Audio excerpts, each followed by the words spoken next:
Hello friends, ఇప్పుడు నేను శ్రీ కంచి కామకోటి పీఠం దగ్గర ఉన్నాను. ఇది ఆది శంకరాచార్యులు ఏర్పరిచారు. అంటే ఈ కంచికే కాదు, చాలా ఆలయాలకి ఇంక్లూడింగ్ మన గోవిందుని ఆలయం ఇన్ తిరుమల, వాటన్నింటి పెంపుదలలో ఆది శంకరాచార్యుని పాత్ర ఎంతో ఉంది. సో అలాంటి ఆది శంకరాచార్యులు స్థాపించిన ఈ మఠాన్ని చూద్దాం వెళ్ళి. శ్రీ ఆది శంకర పరంపరాగత మూలాన్మాయ సర్వాజ్ఞ పీఠం శ్రీ కంచికామకోటి పీఠ శ్రీమఠ సంస్థానం, established in 482 BC. Can you believe it guys?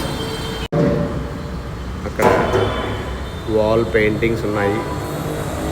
ఆది శంకరాచార్యులు, కంచి కామాక్షమ్మ, వినాయక స్వామి, ఆది శంకరాచార్యులు, బ్రహ్మ విష్ణు మహేశ్వరులు, అలాగే మీనాక్షమ్మ కూడా.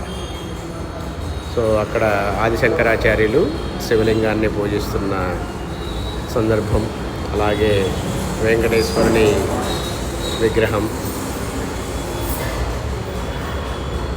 సో ఆది శంకరాచార్యులు లాంటి గురువులు శంకర ఆచార్యులు అంటే ప్రొఫెసర్ అనమాట.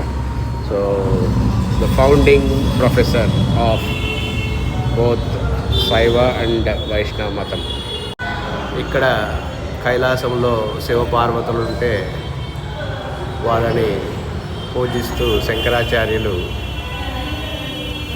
వాళ్ళ శిష్యులతోటి ఇలా ఆలయాలను ఏర్పరచడం కూడా ఇక్కడ పెయింట్ చేసి ఉంది.